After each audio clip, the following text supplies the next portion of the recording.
Buenos días, estamos aquí con el presidente del Colegio Colombiano de Psicólogos a nivel nacional, a quienes quisimos invitar para que nos hable un poquito sobre política pública y los ejes a nivel nacional que tienen que ver con promoción y prevención, sobre todo dos temas que tienen que ver como de conducta suicida y de epilepsia, pero sobre todo en temas de conducta suicida.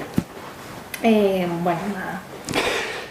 Bueno, muchas gracias por esta entrevista, porque exactamente el colegio tiene como sus dos ejes principales de acción: trabajar en salud mental e impactar las políticas públicas que están relacionadas con el desempeño profesional de los psicólogos y con la psicología como ciencia, por supuesto. En salud mental consideramos que los psicólogos somos, digamos, los profesionales que junto a los psiquiatras cumplimos un papel definitivo en cuanto a que debemos velar por la salud mental de los colombianos. Claro. Bueno, queremos empezar preguntándote un poco sobre de qué manera se están articulando los sistemas y servicios de salud mental con el personal comunitario, más bien a nivel social, y cuál es como la dinámica o la acción del Colegio Colombiano para intervenir de una manera como muy activa. Sí, creo que la respuesta no es una respuesta única, porque hay una gran diversidad en la integración de los servicios y de la promoción con la atención en las distintas regiones del país, en los distintos departamentos, ¿sí? El colegio está trabajando en un programa piloto de salud mental y prevención del suicidio en el departamento de Arauca. Allá estamos en primer lugar, como en otros lugares del país, propendiendo porque se cumpla la ley 1616, que es la ley de salud mental, que fue aprobada en el año 2013, en varios aspectos que son claves y que han estado descuidados durante estos 7 años. Uno de ellos es el Consejo Departamental de Salud Mental, o los consejos departamentales de salud mental, porque en esos consejos se deben integrar la acción que desarrolla el gobierno a través de las entidades territoriales de salud con la de todos los otros agentes que podemos contribuir en este sentido. Ahora, la política de salud mental del gobierno tiene establecido en la resolución que se expidió a finales del año 2018 una serie de mecanismos para que se haga esa integración con las comunidades, ¿sí? Pero en la práctica esto es muy difícil de materializar, y es muy difícil, lo voy a decir de una vez, porque toda la política nacional de salud mental, aunque tiene elementos muy avanzados para propiciar esa integración de la promoción, de la prevención, con la atención integral, con la rehabilitación, etc. Esos son los ejes de la política. Pues está mediada, la implementación de esa política está mediada por el sistema de salud vigente que tenemos. Y el sistema de salud privilegia a uno de sus actores, como son las aseguradoras de salud y las EPS. Entonces, aunque existan en la política mecanismos como las redes de atención integradas o como las rutas de atención, que son lo más avanzado que hay, ¿sí? En la práctica, la fragmentación del sistema no se ha podido solucionar. Las rutas, y sobre todo en salud mental, lo que hemos evidenciado, percibido en las visitas, en nuestro trabajo constantemente en todo el país, es que esas rutas son interrumpidas y que esas redes no funcionan, e incluso que el organismo que debería centralizar y coordinar todo esto, como es el Consejo Departamental de Salud Mental, en muchos departamentos ni siquiera se ha reunido una vez, y en otros en 7 años que debía estarse trabajando en ellos. Por lo tanto, no existen planes, en fin. Por lo tanto, las comunidades tienen un contacto con los servicios de prevención y de promoción y con la atención misma muy fragmentado, que definitivamente no se les resuelve ni la prevención, ni la promoción, ni la atención, ni la rehabilitación. Okay. Es como si se quedaran cortas las políticas a la hora ya de actuar, ¿no?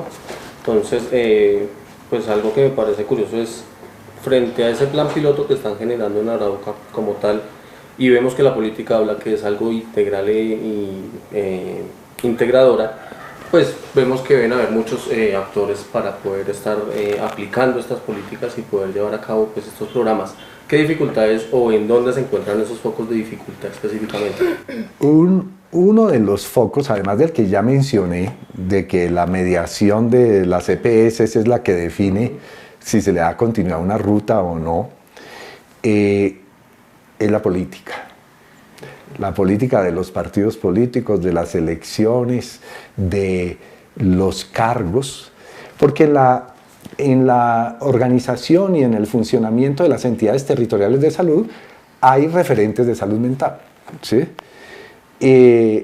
El punto es, primero, yo creo que en general esos referentes de salud mental hay muchos colegas psicólogos en esos, pero no es la única profesión, en esos cargos, y en general tienen la mejor actitud y tienen un buen entrenamiento y están dispuestos a esto.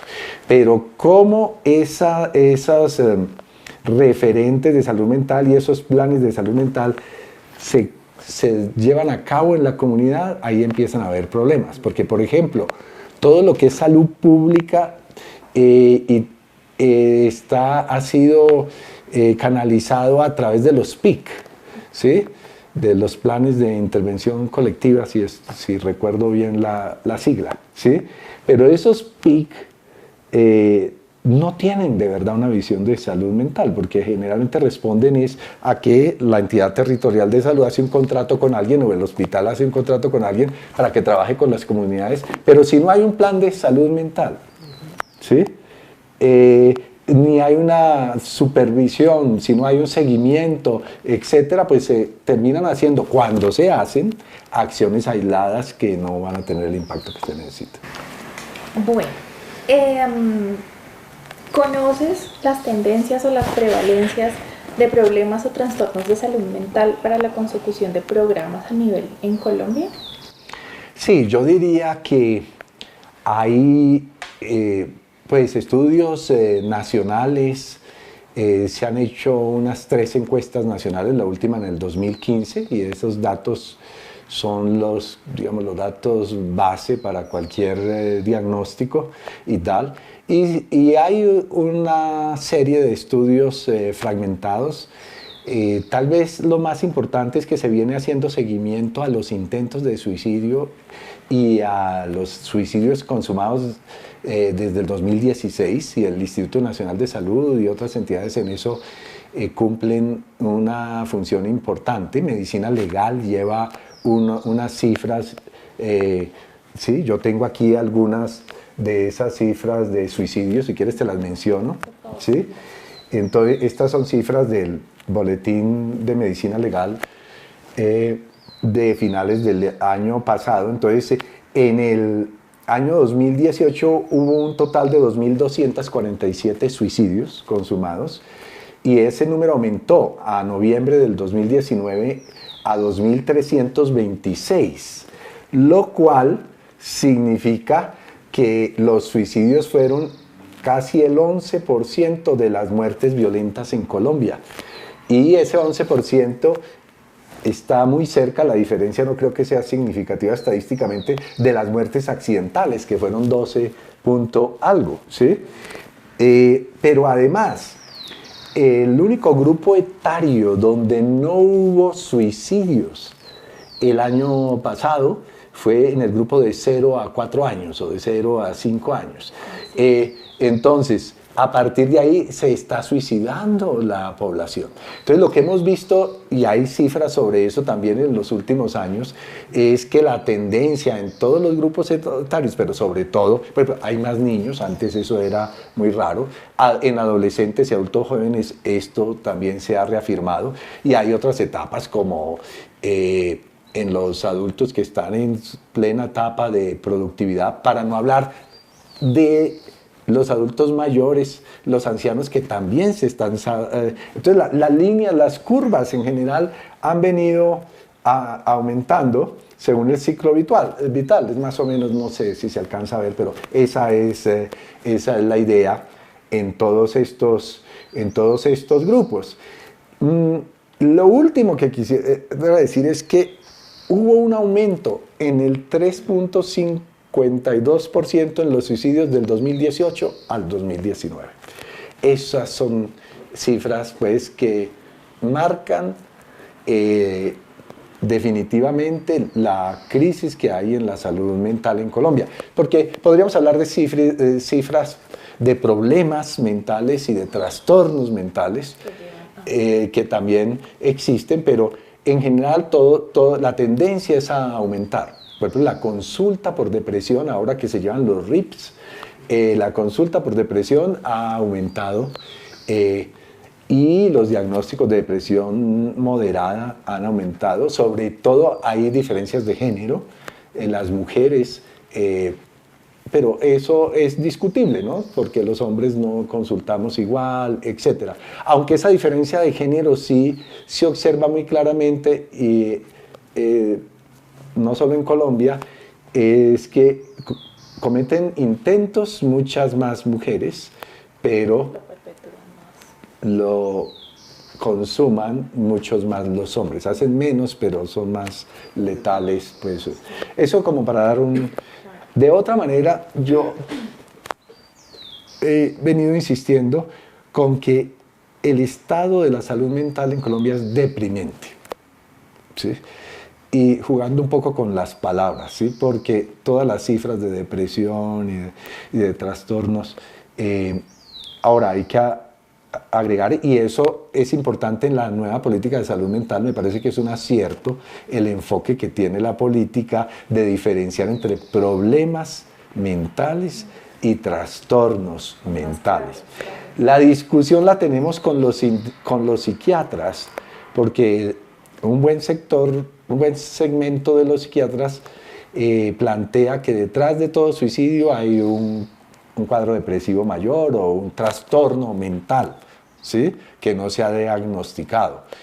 En general, los psicólogos, el enfoque que tenemos es que no todos los suicidios, no todas las personas que se suicidan tienen un cuadro psiquiátrico, ¿sí? Sino que existen una serie de condiciones que llevan y ciertos rasgos de personalidad que facilitan, sin que sean un trastorno mental, que facilitan el intento del suicidio. Okay. ¿Cree usted que al momento de crear algún tipo de intervención o para hacer prevención frente al suicidio se tiene en cuenta eso de los grupos etarios, los ciclos vitales, o se hace una generalidad para entrar a trabajar el tema? Esta es una buena pregunta, porque como lo dice el texto y los considerandos de la resolución de la nueva política de salud mental, la del 2010, finales del 2018, en Colombia se está hablando de prevención y promoción, en otras palabras, de atención primaria en salud, porque digamos que se overlapan, ¿se dice? Sí. Se solapan. Las dos cosas desde hace muchos años en Colombia, ¿sí? Y sin embargo, incluso en la ley del 2011, que no recuerdo cuál es el número, esto estaba claro. Se va a hacer atención primaria en salud y se va a hacer prevención y promoción. 10 años después, la promoción y la prevención y la atención primaria en salud no han pasado de ser retórica en Colombia, retórica, ¿sí? Eso no quiere decir que no haya esfuerzos aislados, que no haya programas aquí y allá. Pero quienes tenemos formación en salud pública sabemos que la diferencia enorme es que la salud pública tiene que impactar, involucrar a las poblaciones, no a los individuos ni a grupos de individuos aislados, ¿sí? Entonces, atención primaria por grupitos. Es decir, no se puede decir que si un alcalde hace un contrato para que un profesor de educación física o de un gimnasio haga con los adultos mayores, que es que estamos promoviendo la actividad física en la población, ¿cierto? Se generaliza. Entonces yo creo que ahí tenemos todo un camino por recorrer. ¿Por qué no se ha hecho prevención y promoción?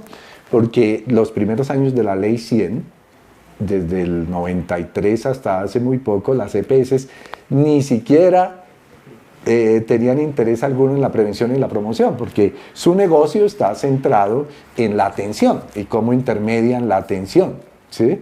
Luego, la prevención y la promoción no era rentable, ¿sí?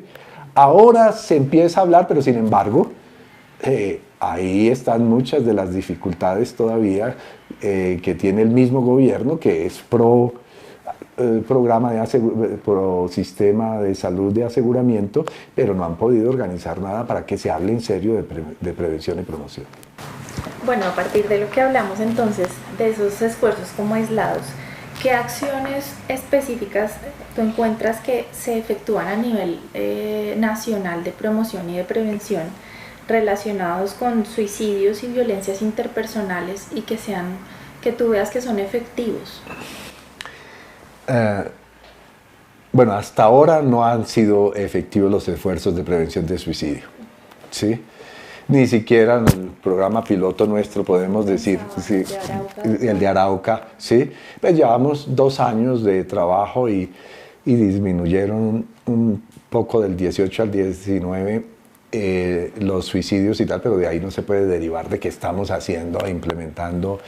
Es decir, la prevención no ha sido efectiva, la prevención del suicidio no ha sido efectiva en Colombia, porque las cifras pues ya las vimos, ¿sí? Entonces es la prueba de que la prevención no está funcionando. Es preocupante la ampliación del rango, de verdad que amplíe desde los 4 años es significativo, es muy significativo.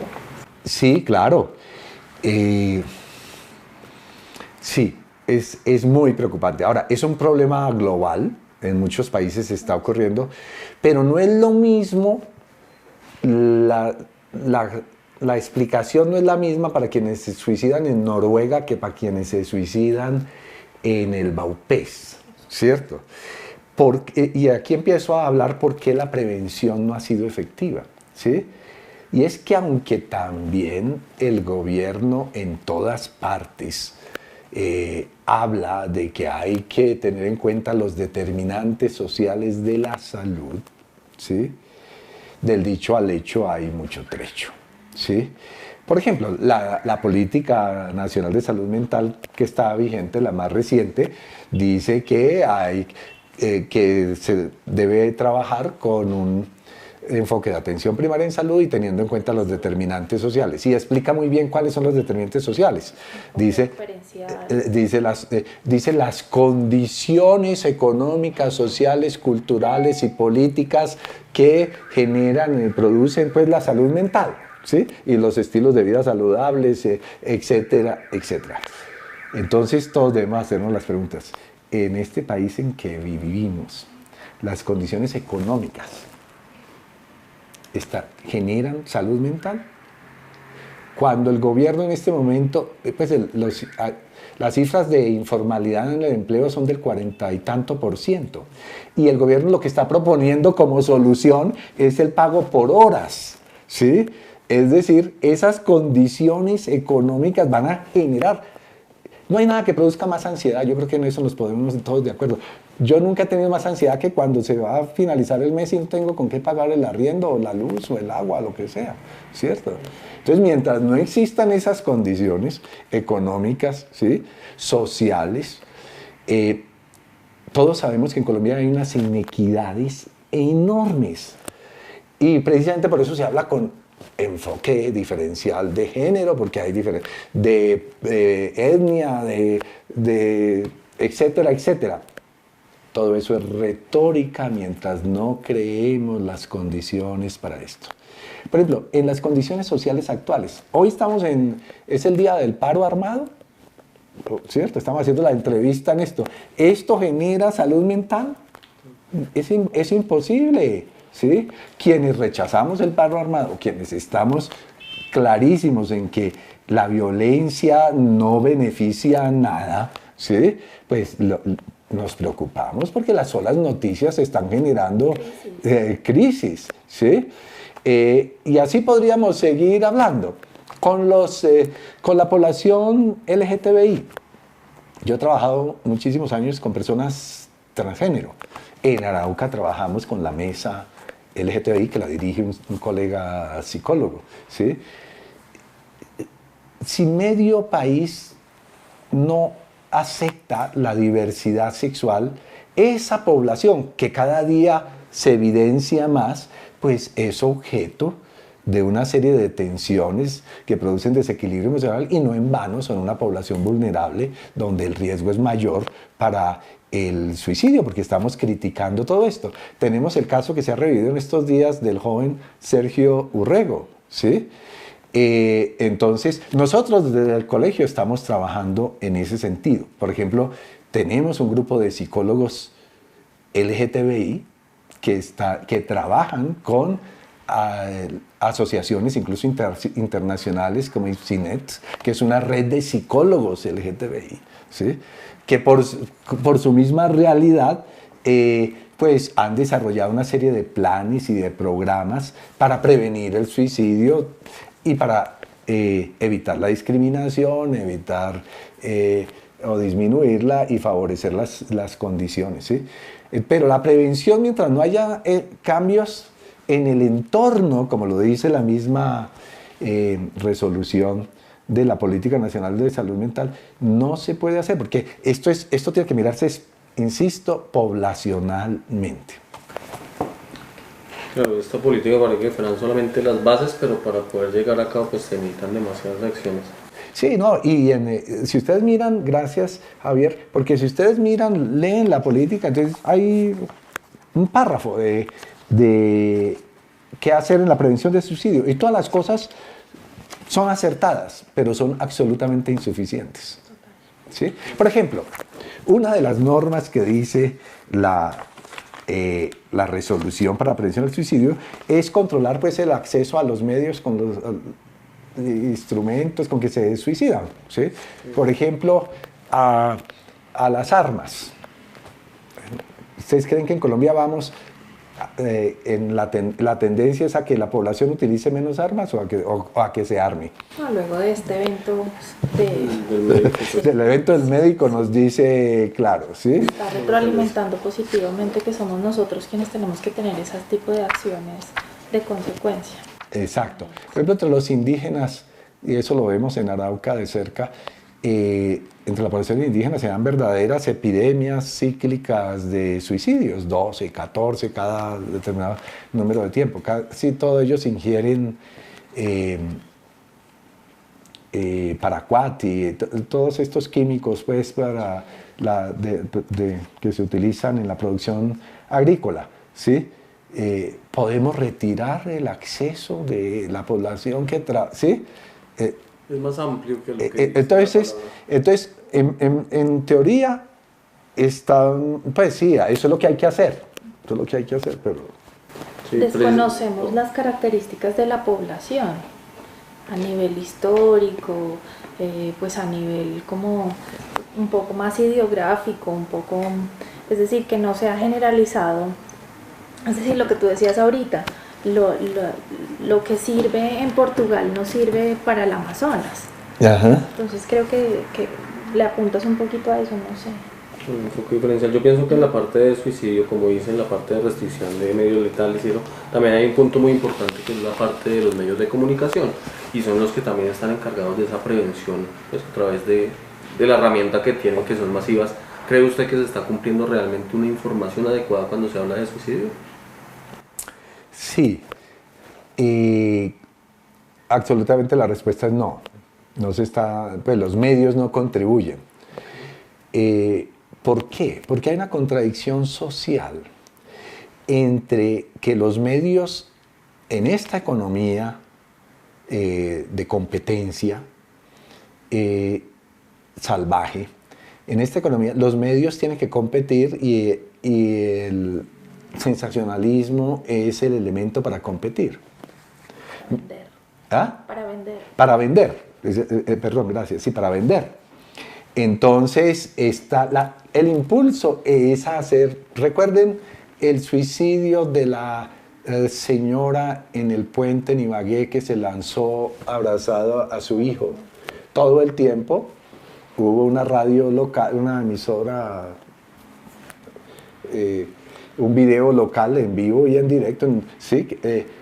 Filmando todo y todos estábamos viendo eso, ¿sí?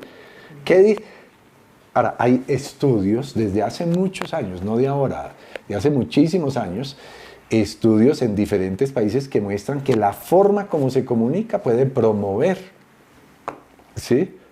O contribuir a prevenir los suicidios. Inducir o inhibir. Y ahora, pues sí existen normas. La Organización Mundial de la Salud tiene normas, distintas asociaciones tienen normas, todas coinciden en qué es lo que se debe hacer. Y a los medios se les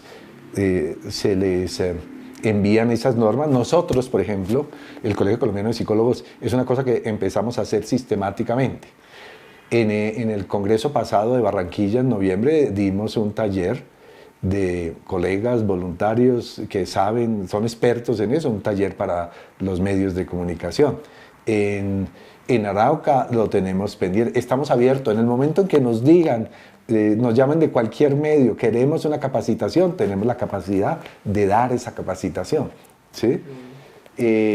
Pero digamos, otra vez, visto a nivel global, los medios no están contribuyendo.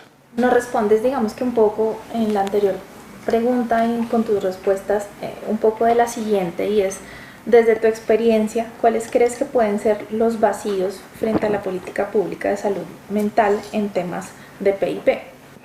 Sí. Miren, el gran vacío es el siguiente.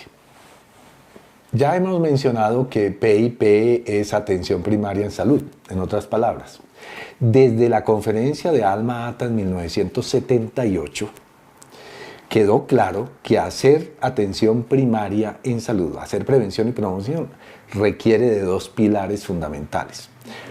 Uno de ellos es la intersectorialidad y el otro de ellos es la participación comunitaria, ¿sí?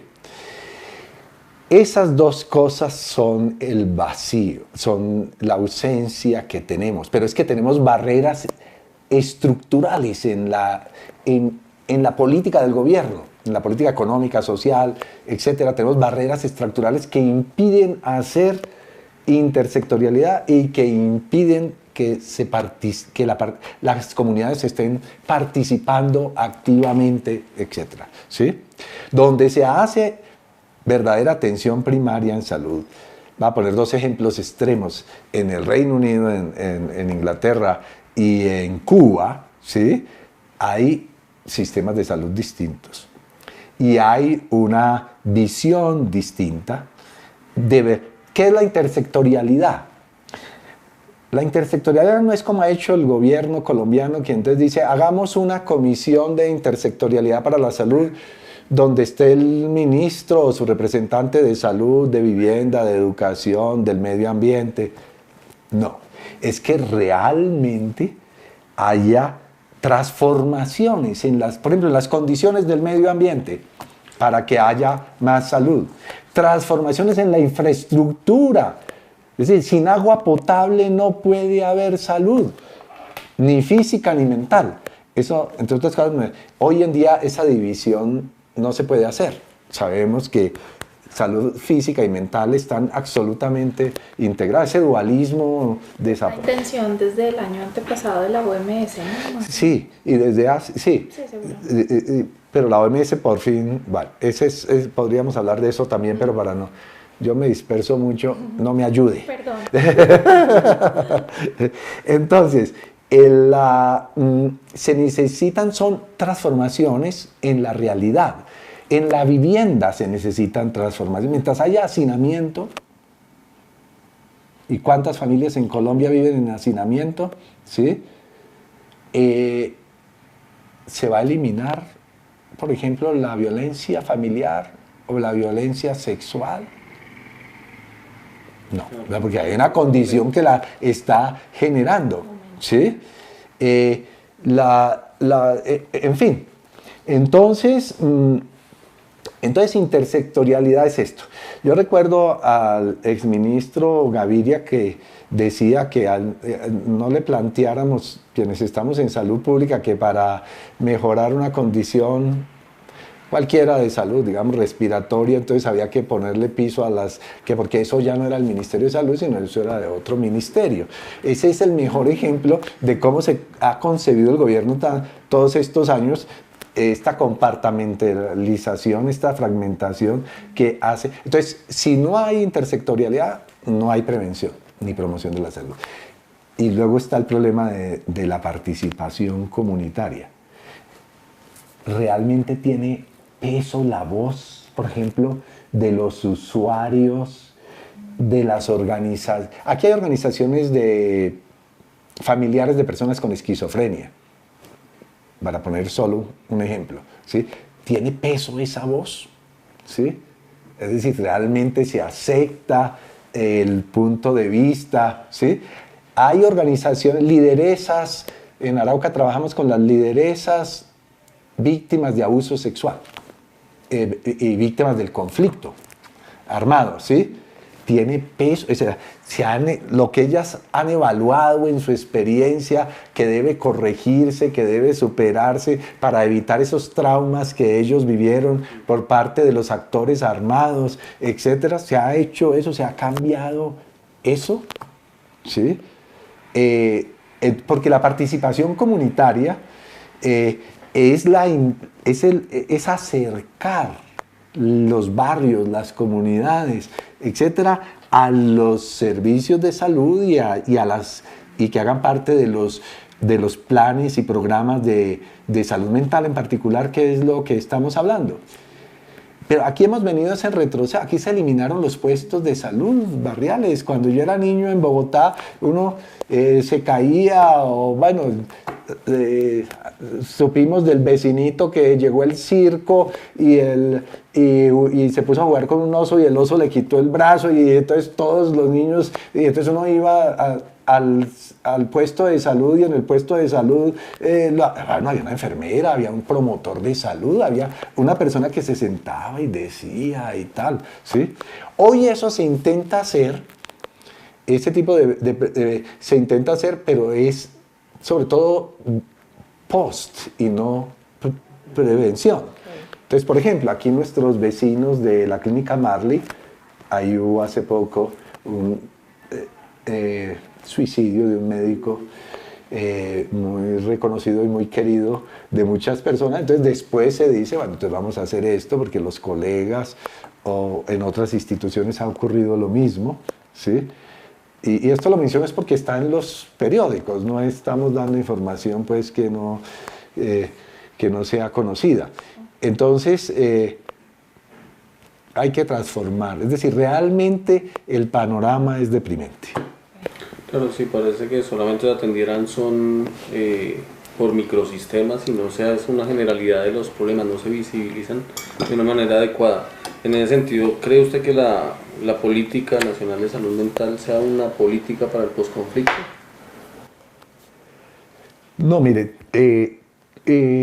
tal como está la política, si nos referimos a esta resolución 4886, es la política para este periodo en Colombia, ¿sí?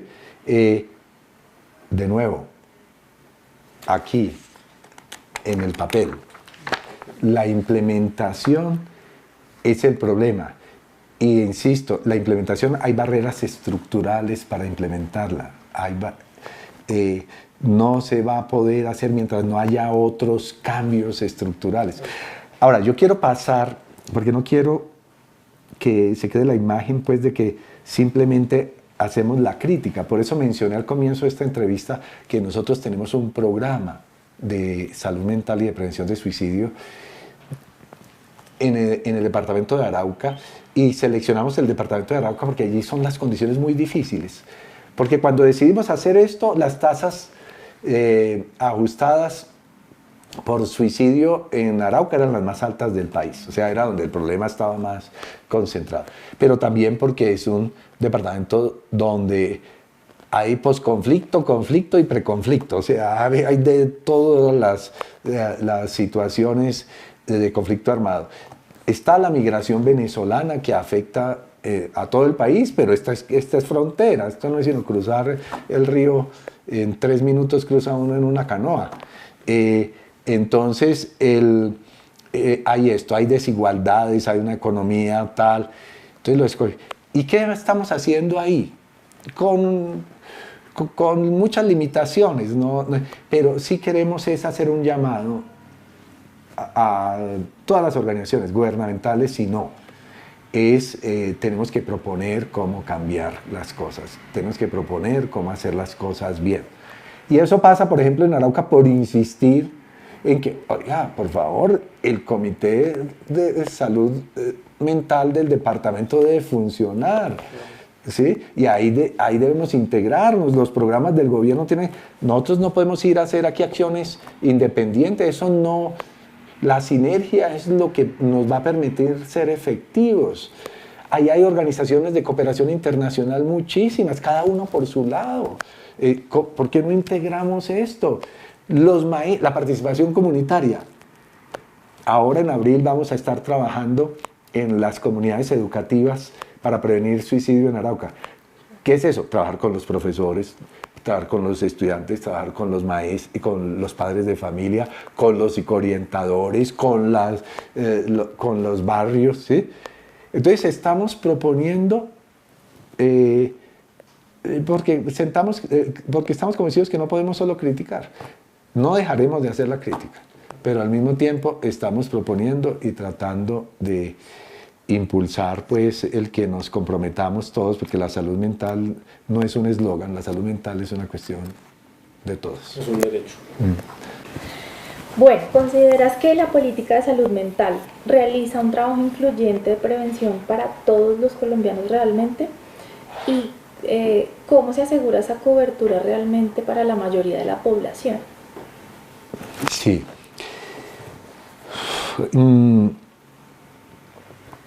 Mire, hoy la ciencia psicológica ha avanzado muchísimo en qué actividades, qué técnicas, e incluso hoy la psicoterapia ha avanzado mucho y se ha hecho mucho más efectiva, ¿sí?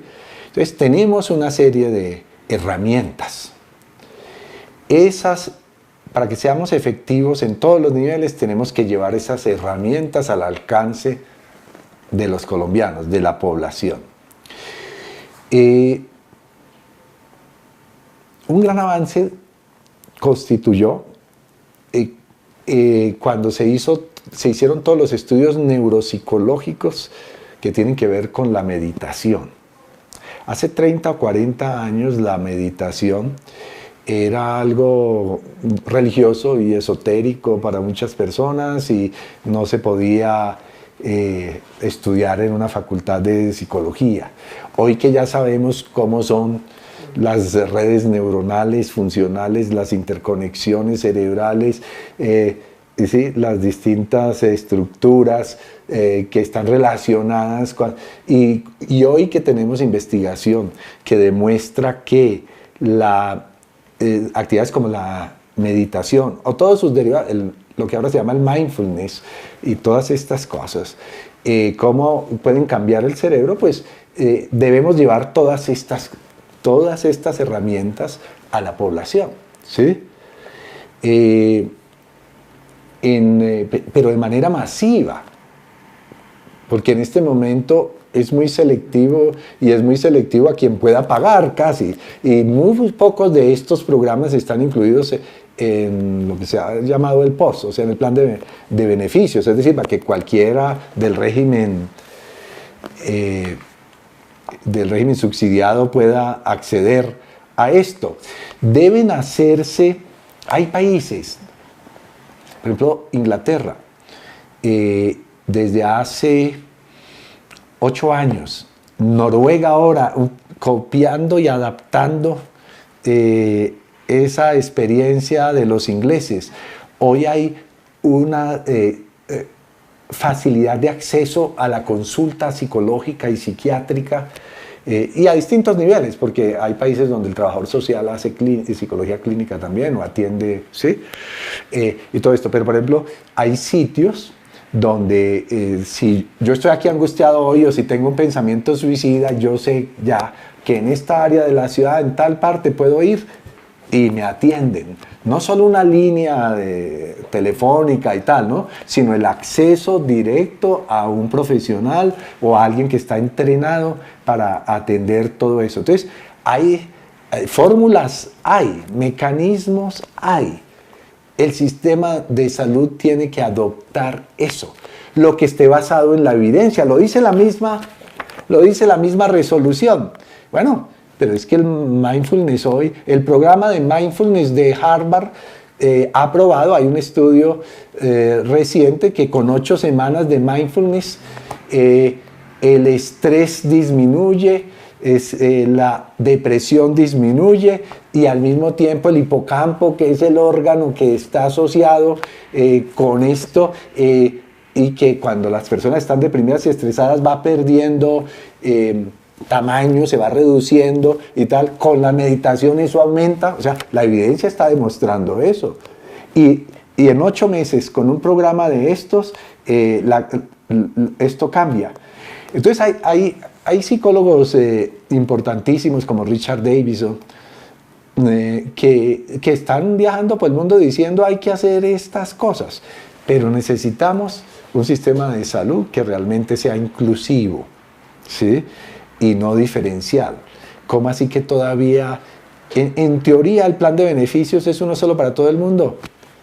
A mí ayer me acaban de hacer un examen médico, yo tengo la prepagada más costosa porque a mi edad me aterra que me toque vivir lo que he visto vivir en mi familia en unas urgencias o en una...